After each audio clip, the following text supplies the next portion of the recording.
too much of my scruffy hair. Ox, good afternoon.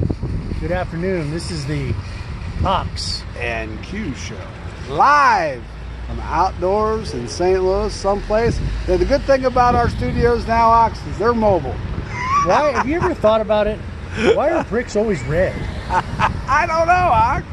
I guess you could spray paint them white or yellow or blue, whatever you want. I've seen that before.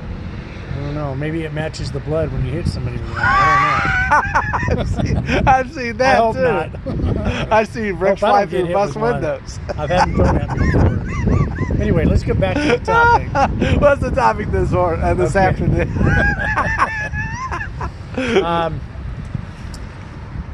I think that a lot of times when we get into recovery, I think that after we get a decent length of time, we need to get to where we're giving our testimony kind of regularly, not to the same people over and over, but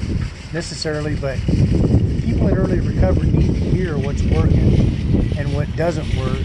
And sometimes we know it doesn't work when we're using, of course, but when we get into recovery, we start to forget those things, like staying away from people, places, and things, and making sure you're plugged into your spiritual life and your 12-step program, steps, all the positive things. But if we tell them where we came from and where we're at now with it, and it's proven to working with us with at least a year.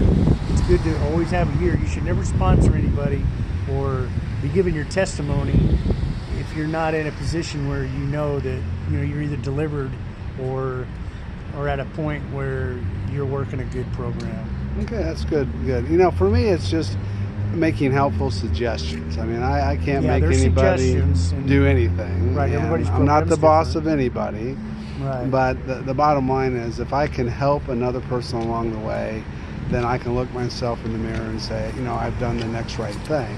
Right. And that's all I can do. It's good service work, man. Because you never, ever know. Your influence is like a shadow. It goes in places you never know. Right. And you never know what you might say that might click with somebody that might keep that person from tipping over the canoe, as you know all about that. Right. It's easier to tip over a canoe than a fishing. That's true. But they both use my ways. They both do sink if you're not careful. Right. You got to stay centered in the boat. This has been the Ox and Q show.